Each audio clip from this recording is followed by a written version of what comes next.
أحفرهم ويتا سماياتو ويتا مدر بحرو أبي شميم كيوم نقطم زفكرو أحفرهم سلام أكيد كابرهان زولعكا عدن صلاحتها أحفرهم كم سمكا أحفرهم لي أكبر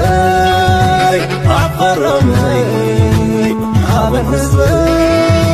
أحفرهم بسحهم كماميرهم أطوار تخمروا نسيلهم نيرو فطرتهم زسعروا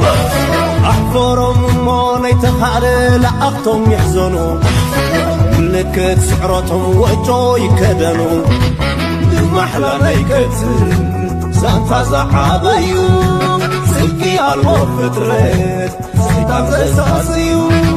عمس مغنتهم لريتنا ماتهم سلام تخاتاتلتي سول ميديا زلزلكم وسلامكم يبزع كلاتكم تخاتاتلتي سول ميديا خيت حللكم سول ميديا معبايت كورود لكم اصوات لايك شير سبسكرايب دقي بدقاقي مبلغ بخمس منكم يدلي كدكس كنتس ኤርትራውነት ኩርመነት አይድረስ እንዳወልኩ ሎሚ ከምዚ ያበርስ ትሪዎ ዘለኹም እዚ ኩሉ ኣብ ክልል ኣምሓራ ዝካየደሎ ኩናት እኩብ ድምር ሓደ ውጽኢት ከምጽ እሱ ኸኣ መከታተልኩም ዕድም ክሳብ መጠረሻ ክትከታተሉ ከምኡውን ብላይ ክጅምሩ ነፍስ ወከኩም ይዕድመኩም እስከ ክቡራት ተከታተል ሶል ሚዲያ ጻድቃን ዝተዛረቦ ዘረባ ነይርሞ ንዑ ኸኣ መልስ ስለዘሎ ንሽተይ ናብኡ ከብለኩም እኔ በደንብ ሪኮሌክት ካደረኩ 75% የሚሆነው ክሪሚናል ስራዎች የሰራው የኤርትራ ሰራዊት ነው። ሰው የገደለው ሬፕ ያደረገው በሴቶች ማህፀን ላይ ያልሆነ ነገር ያስገባው የአክሱም ነብሰ ገዳይ እኮ የሻዕቢያ ወታደር ነው። የማህበረ ዶጌ ነብሰ ገዳይ የሻዕቢያ ወታደር ነው። የማርያም ደንገላት ነብሰ ገዳይ የሻዕቢያ ወታደር ነው። ቦራ ደቡብ ትግራይ ውስጥ መጥቶ ራያ ላይ በመቶዎች የሚሆኑ ሰዎች ረሽነው ሄደው የሻዕቢያ ወታደር ነው። በጣም ብዙ እንትን ማድረግ ይችላል እና ይሄን ስለሚያውቅ የወታደራዊ የፖለቲካው መሪዎቹንም ኢንቴንሽን ስለሚያውቅ የሚያደርጉትንም ግንኙነት ስለሚያውቅ ነው ያለው። ከነሱ ጋር በወንጀል የተሳሰረው ካልሆነ በስተቀር ሌላው ህዝብ የሆነ ቢሆን እኛ የኤርትራ ህዝብ ወንድማችን ነው። ከሱ ጋር ብዙ ጠል የለንም። ከኢሳያስ መንግስት ጋር ሆነን የምናመጣው ለውጥ ግን የለም፣ ጥፋት ነው የሚመጣው። ስለዚህ ይሄን አንቀበልም ብሏል ህዝቡ። ይሄ በሰፊ ስብሰባዎች ትግራይ በሙሉ የተደረገ ስብሰባ ያመጣው ፋክት ነው፣ ያወጣው ሀቅ ነው። ይሄ ሆኖ እያለም እስቲል አሁንም ቢሆን ሽፋን ለመስጠት ነው እየፈለጉ ያሉት። አሁንም ቢሆን ከሻዕቢያ መንግስት ጋር ሆነው ጦርነት ለማድረግ ነው የሚያስቡት። ሐሳባቸው እንትናቸው ሰፊ ነው። እስካሁን ድረስ በፈለጉት መንገድ አልሄደላቸውም። በፈለጉት መንገድ ያልሄደላቸው ዋናው ምክንያት ትግራይ ውስጥ ያለው የህዝብ እንቅስቃሴና እነሱ የሚፈልጉትን ነገር አለመቀበል ነው። ጻድቃን እንታይ ዝብደሎ እቲ ግፍዒ ወይ ከኣቲ ንሳቶም ጆኖሳይድ ኢዶም ዝፅውዕዎ ብናይ ሕጊ ናይ ዓለም ግን ጆኖሳይድ ምዃኑ ኣይተነግረን። እንታይ ደኣ ከም ድልያቶም ንኽብሉ ስለ መሰል ስለ ዘለዎም ድልያቶም ክዛረቡ ይኽእሉ እዮም። ሕጂ ኣብኡ ተሳቲፎም ዝብልዎም ሓይልታት ብዙሓት እዮም። ሓንሳብ 9 ብሎ ሓንሳብ 13 ሓንሳብ 6 ሓንሳብ 7 ሓንሳብ 8 ንሕና ብንፈልጦ ግን ናይ ክልል ኣምሓራ ፋኖ ነይሩ፣ ከምኡ ከዓ ናይ ኤርትራ ሓይልታት ምክልኻል ኤርትራ ከምኡ ከዓ ናይ ፌደራል ሰራዊት እዩ ነይሩ። እዞም ሰለስተ ኣብቲ ናይ ትግራይ ተሳቲፎም ባዕሉ ከዓ እቲ ናይ ሕወሓት 75% ሰራዊት ኤርትራ ይፈፂሞ እቲ ኣብ ትግራይ ዝነበረ በደል ወይ ከዓ እቲ ዝብልዎ ነገራት ማለት እዩ። ሕሉፍ ሓሊፉ ኣብ ደቂ ኣንስትዮ ማህፀን ከምቲ ረሳሕ መልሓስ ረሳሕ ተግባራቱ ከምኡ ዝብሎ ማለት እዩ ክደግሞ ይደልን። ስለምንታይ ንሕና ከም ኤርትራውያን ፅፉፋት ስለ ዝኾንና ማለት እዩ። ፅፉፋት ስለ ዝኾንና ኮይኑ ተሪፉ ሕጂ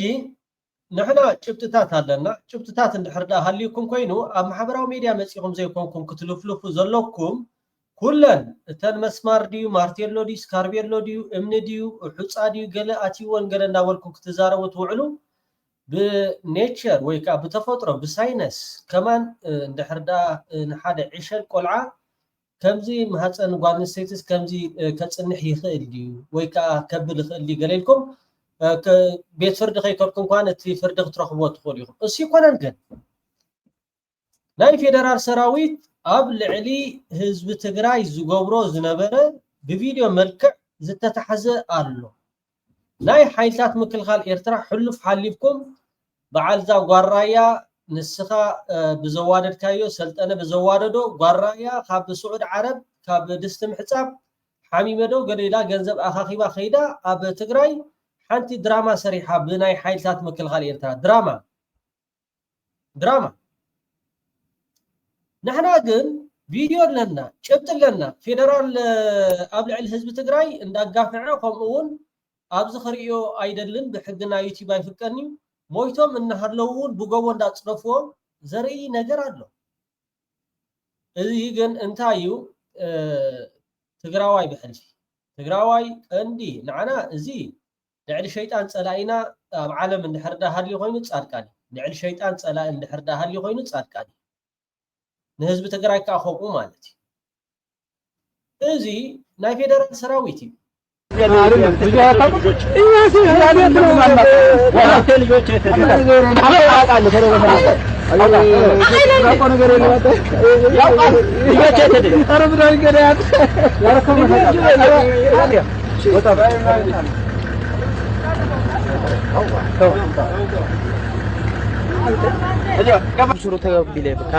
فدرال بوليس خمسة خي خلصوا خليجوا هالكلتون حق تزاروا حق تزاروا حق تزاروا كيف عندي هاي عندي زنتين لا تاكل داينا شو وصلت عشان زبط زبط زارب زارب وتدرك بوليس وتدرك شرينا وركب جبارة حرسته أيكون تزارب يسا أمارني أشرا እነዚህን መዘር መንዘር ማጥፋት አለባቸው እዚ ኣብ ዴጎዶ ዋላ ሌጎዶ ገለ ዝብሎ ዝነበረ ቦታ ሓይልታት ምክልኻል ኤርትራ ኣብኡ ከምዘይ ገበረ እንታይ ደኣ ባዕሉ እቲ ናይ ፌደራል ሰራዊት ዝተማረኸ ማለት ዝተማረኸ ኣብ ትግራይ እንታይ ከም ዝገበረ ብቃላቱ እቲ ናይ ፌደራል ሰራዊት ማለት ከምቲ ካብ ካምፕ ካብ ማዓስከራት ከምኡውን ካብ ኤርትራ ኣትይኹም ጓሶት ወዱ ጓሶት ጨውይኹም ተዛርብዎም ዝነበርኩም ብሓይሊ ዘይኮነስ እዚ ናይ ፌደራል ሰራዊት ካብቶም ኣብ ዝቀረባ መዓልታት ብቤጌታቸው ረዳ ዝተሰዱ ምሩቕ በዓል ጌታቸው ረዳ ብበዓል ጻድቃን ተማሪኾም ዝነበሩ ንፍርዲ ወይ ከዓ ነቲ ፌደራል ናፃ ንኽገብሩ ኣቀዲሞም ብፀልማት ንህዝቢ ትግራይ ኣይነገርዎን እቲ ኣመራርሓ ናይ ሰራዊት እውን ኣይነገርዎን በዓል ጻድቃንን በዓል ጌታቸው ረዳን እቶም ተማሪኾም ዝነበሩ ኩሎም ናብ ፌደራል አረከቡም እዚ እንታይ ይብላሉ ስለዚህ ይላሉ ከዛ አንፃር በጣም ተገሏል ተዘርፏል ተረሽኗል ሴት ተደፍሯል ቤት ተቃጥሏል ትግራይ እናተፋለን ህፃኑንም ትልቁንም ትንሹም መግደል ነው አይነ ስውሮቹ እስከዛ ድረስ ተንቤለ ተገሏል አዛውንቶች በቃ ትላልቅ ሹማ ከሁዘን ጀምረን ንብረት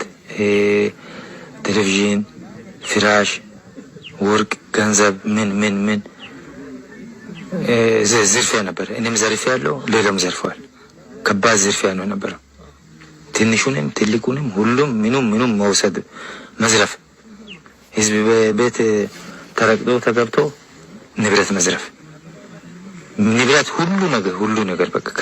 ከትንሹ እስከ ትልቁ ዶሮ ጭምር ነው ዶሮ ይታረዳል ፍየል ይታረዳል በግ ይታረዳል ላም ይታረዳል ሴትም ይደፈራል ይሄ ሲደረግ ነበር በቃ ባይኔም አይቻለሁ هو ከምዚ ቪድዮ ኸነሪአኩም ፀናሕና ሓይልታት ምክልኻል ኤርትራ ኣምፁልና ነንሕና ንፋልጢና ኤርትራውያን ከምዚ ናይ ኢትዮጵያ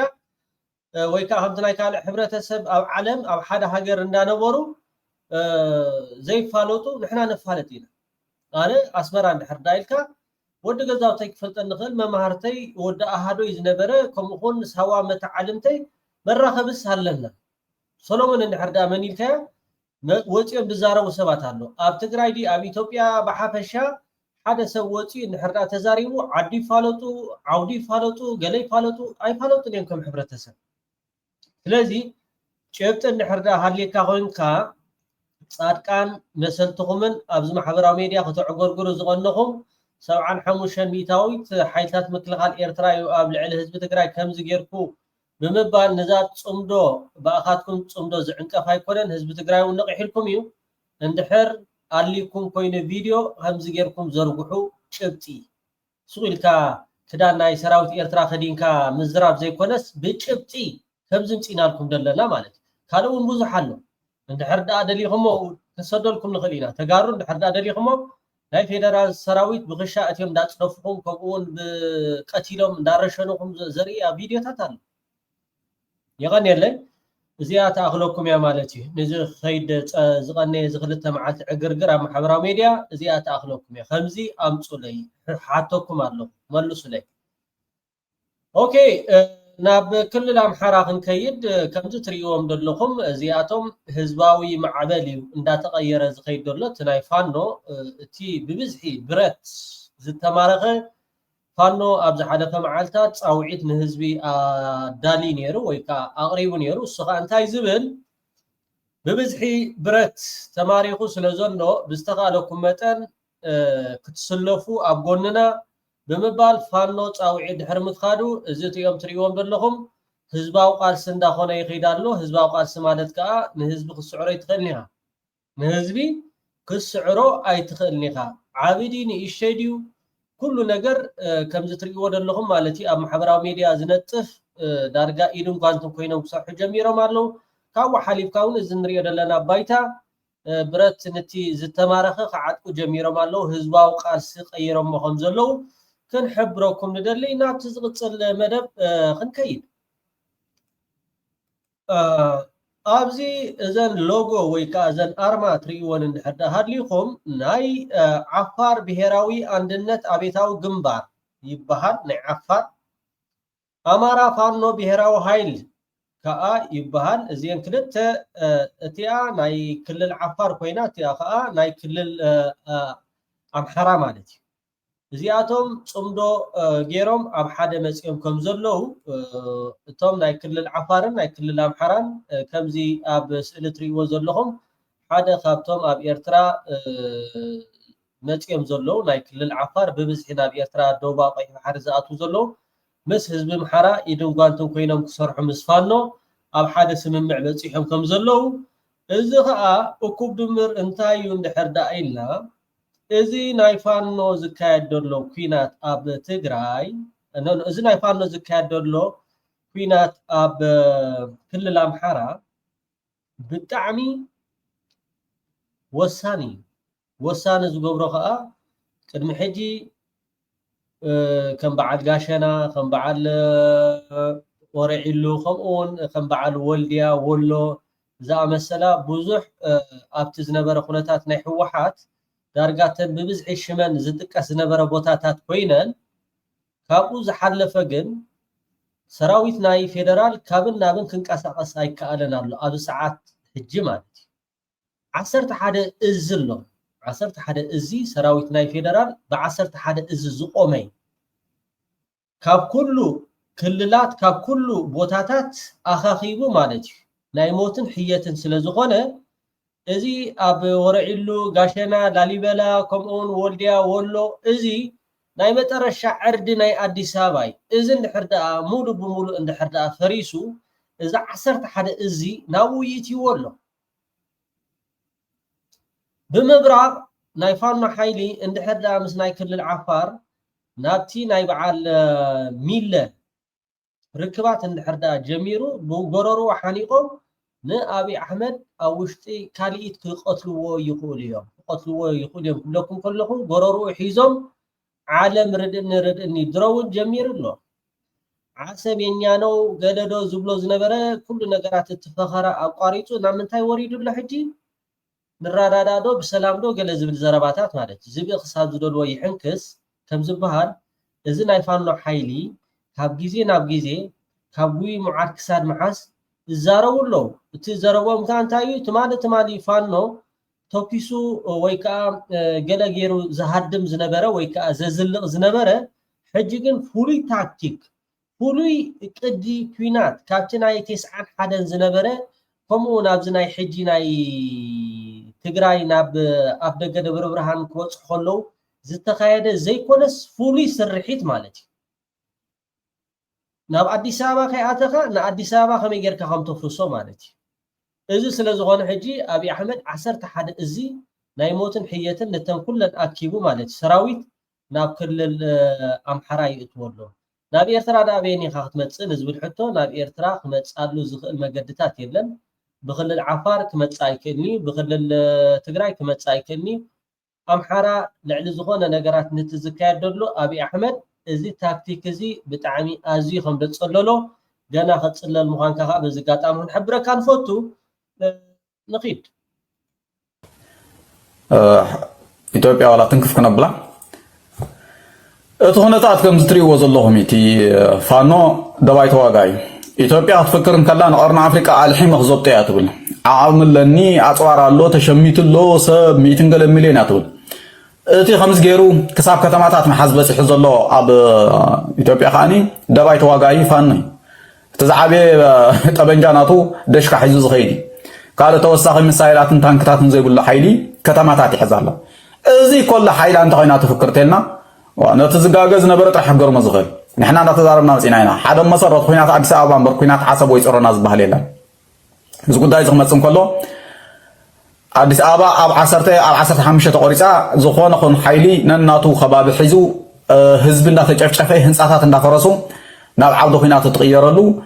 أراد كيلو خايدون قها زخون حيلي زقود أصرلو خناتات يزمت فلازم خوينات أديس أبابا يزبال ندابلنا مسينا أزي حد شاكونا الجن دابل هيز مزلا بزم نعرف حتاتي خطو تخليها تخبيب كان كلها أنا تشجع خوينات أديس أبابا هنسو ميسايل ناب كارتون ميسايل ناب اسمها توصح تخليها إذا بسماي تساجير زمسة حسينا متيني زبها خوينات أيقنا أتري ناي جبراو خوينات ناي مدري كباب أديس أبابا حلفني كابوز حسين جن كدر بتخليها إذا جن بسماي زمسة سلازي إذا أزلكم زلخيات خوينات كانوا وجوز خيجو أزي تجراي انتايك خونا الله ونزبها أزي كبر زبل حتى خوينو معرام نم كأتو زلوا من 4 كيلو ولا أسكع الزبيم زلوا من زبها لي أزي استحال على خو قدايس قال زخونهم أتزحاش خلناتي كمان برهريته هم تزغل أتبوليتيكاوي قرصن معكلنا تجراي كاب تجراي كنقاس عسيبولن وتهدروا حيلجن مس فانو من دقاف غيرو سرعة 4 كيلو زلوا نمشفلاق كنقاس عس نربحي أزي مالت كله من هو حد كم هو حد نوع أديس أبابا زسوقو من تخوينو مسفانو خطفانا نغلي نجزا رسم زي تفتحه قداي مريت هالو توساخي سلطان ناي مبحث من عبي أقمت كايو عبز بحال كالتفنا بجيت كأتو سلازغلو أيواتني سلامنا حزب محراننا حزب تقراين نمنا سلازلنا نعطوهم هاجرنتو نمنا سلازلنا كالتفهم كقاج أو خليه إزغلتي حيل خاتي بلون أتب 4 كيلو زهلو خناتات نفانو ندا قدف كالو تقراي كأخاب 4 كيلو زبها محوارو خام مجزعة داوصت كتكيدي تيزلوها سلازينا 4 كيلو بخمية تقراي كتكيدي أبز زبها وتهدروا من دقاف طرحي نخدق في لازم يكون لا ما سلازلوها مالك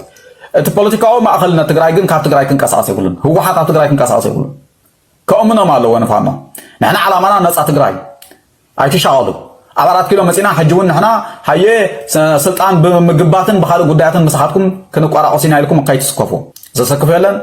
نحنا أتي بوليتيكاوي ما أكلناتنا منجستنا أبتقرأ يالله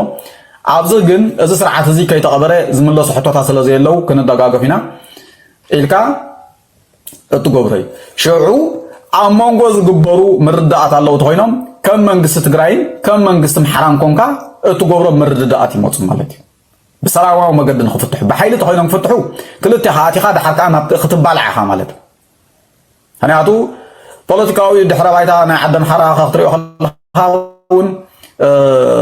جنا زي رجعي قلطيفو كفناتات زغل قلطيفو ناب حيل طرح كاتو زدلي كم زيتات سمعيتاوي زلا بوسو رجو حيال ايكونن سغاب زغون حجي تمعرا تግራይ ዝባልኮ بقليلو مقدفو معرا تግራይ بقليلو دحان ما تግራይ طعمل مريتا محراس صفيح جن انتاي تخمز بلكا سمعيتات نيرناينا قال دحورات حساسبا قال مسؤون مس إيرتراس بقال أكل كنراخب علينا زبها البوليتيكاوي تبذلون كم زيتات كلهم سلازغل إذا قد عايزين مفتاح تبقى كلكمي عبداتكم تملسكم ننبع على خاطكم صحاتكم متان كي تبالغ أما انتاي دا نبينهم ندام 4 كيلو غالي وبينهم تعليم خاص احنا نقول خون خالق كسال له من حجزنا نحن مسواتنا تراي تخالق قد فكان مالتي أكل خيارك إرتران تاي زوبا تارانا تخبابي أسو ردوس لزخون خبار خياتنا مسام حران تقرأينا نصاصرنا هنزارب كلنا أي نبركم من حقوسكم ناس لازم زغل مسوات خفيلنا بزعواز حتى زيون كتاب العلوم يعني فنتاو في أبت وانتي شوا نايت ألاقي سفري نيرو إسقى أقدس رواحيو مغنياتو أبتي جيو استراتيجي تغيري زلو مالتي خمتي باج أدبليز ولو يزين بزحات ميدياتاتنا إثيوبيا زك الحوزي كنا إزي ناي شوا رقاحي عابي رقاحي أبتي كدتي رقاحي ناي إيودك زنورو له أبتي سان حدن إزي ناي تشين عسران TDF أنصار برهانو جلا سراويت زواج قولو زنورو رقاحي استفلي يقبرو مالتي ولا TDF أبكتشين إسران حدن زكاير وفرون شوا أبناي تسألاي أسال فاينيرو حجينا اتي نا ايودك ناي TDF وفرتات بستفلي مقدين ناي شوا حيلتات فانو نتزهدم سراويت برهاد بجولا كوحطو يتصبي يزلو خم عبي قبل أدوي يتصبل له مالت بس مثلا دما زي ناي شوا حيلتات فانو كابت ناي كريتي وكستات استفلي يقورو مالتي بس مثلا دما ناي قدم شوان ناي حجي شوان استفلي تكوينا لا مالتي كابزي بزخف أدما أوروميا بعباون مسراويت برهانو جولا زعابي سقااتن نكونتات مزميزو كتقعوز خل حيلي أدبيكم زلو أوشتي دجنو دما دجن كم زيبولو زنتصري مالي زغا عبي رقاحيو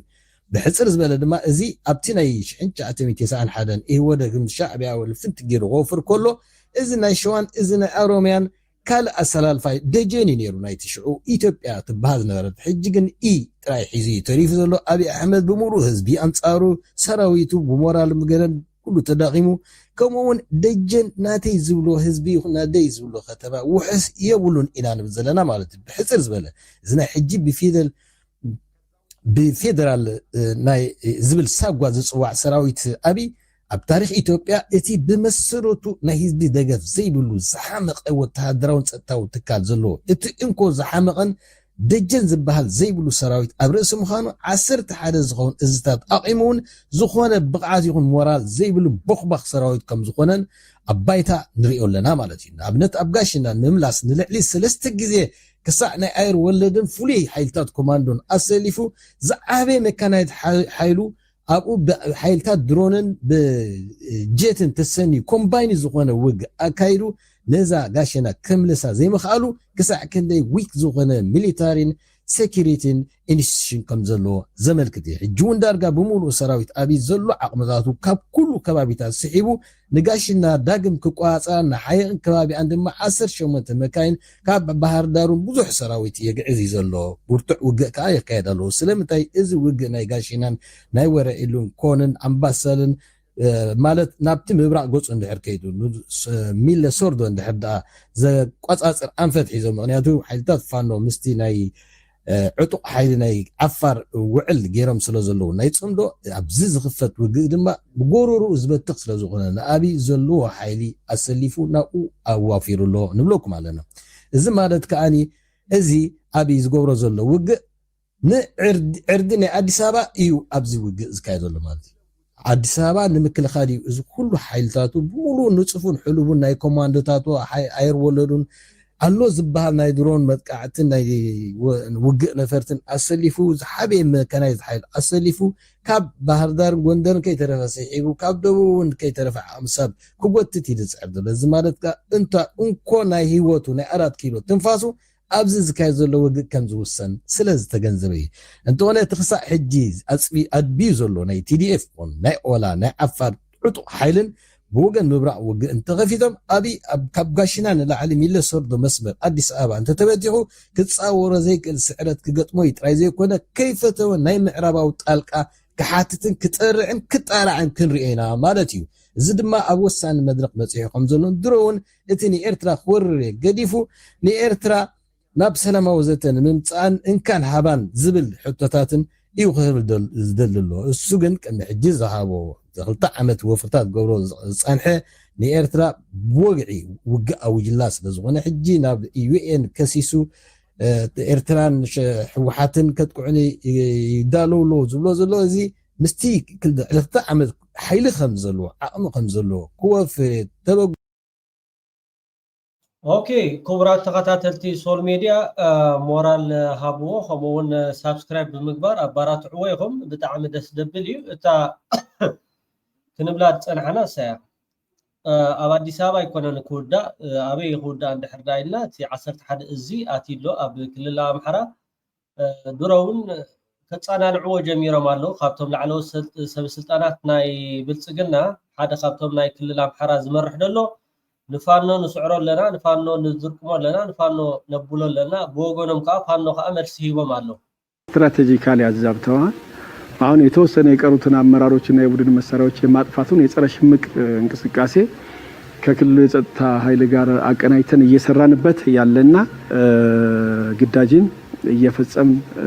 የምንገኝ መሆናችንን ነው መግለጽ ዋ ነጻፊፊን አይደለና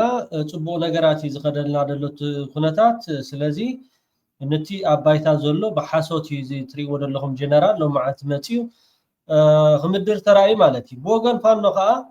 በትን መረበሽ ያለበትን ጭንቀት የሚያመላክት ለሶስተኛ ወገን ለሌሎች አካሎች ለመስጠት የሚደረገው መፍጨርጨር የሚያሳፍር ነው። እንግዲህ የማረከውን የመጣውን የደቆሰውን አካል መምረጥ መብቱን ለተሸናፊው አካል ልንሰጥ እንችላለን። እኛ ግን ካስከፈ የተገኙት ወታደራዊ ድሎች በፋኖ አመራሮች፣ በፋኖ ሚሊተሪ ስትራቴጂስቶች፣ በፋኖ መስዋዕትነት፣ በፋኖ ጀግንነት የተገኙ መሆናቸው ድጋሚ ለኢትዮጵያ ሕዝብ ለአማራ ሕዝብ ማረጋገጥ እንፈልጋለን። እኛ በኩል 1000 አይደለም ሻቢያን አይደለም ህዋትን አይደለም ግብጽን ጠቅላላ የዓለም ሀገራትን ጠቅላላ የዓለም አሸባሪዎችን ቢጠራ ቢደረድር አገዛዙን ተናንቀን የድላችንን ጽዋ ከማንሳት አንመለስ ወዚ ናይፋኖ ካብቶም መራሕቲ ለዓለዎት ኮይኑ ናይ ኤርትራ ናይ ህወሓት ደገፍ ኣለኩም እንዳበለ ክኸሰኩም ይርአ ኣብዚ እንታይ ርእይቶ ትህቦ ለካ ኢሉ ምስተሓተ ሱቕኣ ይብል ናይ ኤርትራ ይኹን ናይ ህወሓት ይኹን ናይ ግብጽ ይኹን ዋላ ካልኦት ግብረ ሽበራ ይብል ንሕና ንተሓናነቕ ኢና ዘለና ንሕና ኣብ ርእሲ ዓወት ኢና ነመዝግብ ዘለና እቲ ዝብሎ ዘሎ ግን ኢሉ ይተርፍ ኢሉ ይተርፍ ካብኡ ሓሊፉ ከዓ ዘምፆ ነገር የለን ኣባይታ ግን ጽቡቕ ይኸዱ ከም ዘለዎ እዩ ሓቢር ደሎ እዚ ከምዚ ኢሉ ከሎ ስርዓት ብልጽግና ነቲ ኣባይታ ዘጋጥሞ ደሎ ስርዓት ካብ ጊዜ ናብ ጊዜ ብዙሕ ነገራት ክረአይ ይኽእል ኣብ ዝቐረባ መዓልታት ማለት እዩ ገለ ክስተታት እሱ ከዓ ብዙሓት መንስያት ገገፊፉ ከምኡውን ናይ ኣዋጅ ክተት ኣውጅሎ ብልጽግና ብወገን ብልጽግና ኣኼባ ህፁፅ ኣኼባ ድሕሪ ምክያድ ናይ ህፅ በቃ ዘዝረኸብካዮ ምግፋፍ ዘዝረኸብካዮ ገፊፍካ ናብ ኩናት ምእታው ትሕቲ ዕድመ ከምኡውን ዝተፈላለዩ ነገራት ይግበር ስለ ዘሎ ኩላትኩም እቶም ኢትዮጵያውያን ከዓ ነቶም ትሕቲ ዕድመ ተገፊፎም ኣብ ኩናት ዝኣትዉ ዘለዉ ድምፂ ክትኮንዎም እዚ ንሪኦ ዘለና እዋን ከዓ ብጣዕሚ ካብ ጊዜ ናብ ጊዜ እቲ ናይ ኢትዮጵያ ነገራት እንዳኸፈ ይኸይድ ስለ ዘሎ እቲ ኩናት ኣብ ኣዲስ ኣበባ ይበፅሕን ገለ እንዳበልኩም ሰባት ከምኡውን ኤርትራውያን እንድሕር ዳ ሃልይኩም ኣብ ኣዲስ ኣበባ ነብስኹም ኣይትዕሹ ቅልጥፍ ኢልኩም እንድሕር ዳ ካብቲ ዓዲ ክትወፁ ክኢልኩም ፅቡቕ ንሕና ሳይንወፅን ኢና ንዝብል ከዓ ፅባሕ ንጎ እታ ኣዲስ ኣበባ ከምዚ ትሪኦም ዘለኹም ናይ ሃይማኖት ባእሲ ኣለዎም ናይ ብሄር ባእሲ ኣለዎም ናይ ቀቢላ ባእሲ ኣለዎም መን ቀታሊኻ መን ሓራዲኻ መን እዩ ፅባሕ ንጎ ዘይትፈልጠሉ እዋን ክመፅእ ስለ ዝኽእል ወልድያ ይደሎ ጋሸናይ ዘሎ ኮምቦልሻ ይደሎ ገለ እንዳተባሃለ ዝግበር ደሎ ሸለልትነት ካብኡ ወፂኹም እዚ ኩናት እዚ ኣብ ክልል ኣምሓራ ነታ ናይ መጨረሻ ዕርዲ ኢሉ ዝምክሓላ እዘን ቦታታት እዚኣተን ኣብ ኣፍ ደገ ኣዲስ ኣበባ ኣይኮነን ድፋዕ ክሰርሕ ኣብ በዓል ኮምቦልሻ ኣይኮነን ድፋዕ ክሰርሕ ኦረዲ እቲ ቦታታት ተታሒዙ ኣብኡ ከዓ ብርቱዕ ኩናት ይካየዳ ስለ ዘሎ ብዝተኻለኩም መጠን ካብ ኢትዮጵያ ክትወፅሉ ትኽእሉ መገዲ በዚ ኣጋጣሚ ደጋጊምና ፃውዒትና ነቐርብ ክንድቅስ ክንትስእ ኤርትራውነት ክቡር መንነት ኣይንረስዕ እንዳበልኩ ከምዚ ትሪእዎ ከዓ ብጣዕሚ ደስ ደብል እዚ ኣብ መንጎ ክልል ዓፋርን ክልል ኣምሓራን ስምምዕ ተበፂሑ ዘሎ እዚ ብጣዕሚ ነቲ ስርዓት እቲ እውን ዕድሚኡ ድሕፅር እዩ እንድሕር ዳ ነቲ ናይ ዓፋር ኩናት ብወገን ሚለ ሳቶም ከዓ በቲ ናይ ምብራቃዊ ቦታ እንድሕር ዳ ናብ ክልቲኦም እንድሕር ዳ ተራኺቦም እቲ መስመር ጅቡቲ ዝበሃል እውን ንክዓፅዎ ሓኒቆም ኣብ ባይታ ከምኡውን ድልያቶም ለዓለዋይ ኢድ ሒዞም ነቲ መስመር እንድሕር ዳ ዓፅዮም ለዓለዋይ ኢድ ሒዞም ንአቢ ተንበርከ ኺዶም ዝኾነ ነገራት ክገብሩሉ ዝኽእሉ ክኸውን እውን ይኽእል እዩ ብዙሕ ነገራት ኢና ክንርኢ እሞ يغني كبرات تخاتل سول ميديا دقيمة دقاقيمة أبزوز لكم وسلامكم يبزح سسناي أحفرم ويتا سماياتو ويتا مدر بحرو أبي شميم كيوم نطم زفكرو أحفرم سلام أكيد كابرهان زولعكا عدن صلاحتها أحفرم كم سنكا أحفرم أكبر أحفرمي هابن حزبي أحفرم بسحم كماميرم أطوار تخومرو نسيل ومنيرو فطرتم زسعرو أحفرم موني تخال لأختم يحزنو لكت سعرتهم وجو يكدنو محلى نيكت سانتا زعابيو سلكي على الوفترات سيطان زي ساسيو عمل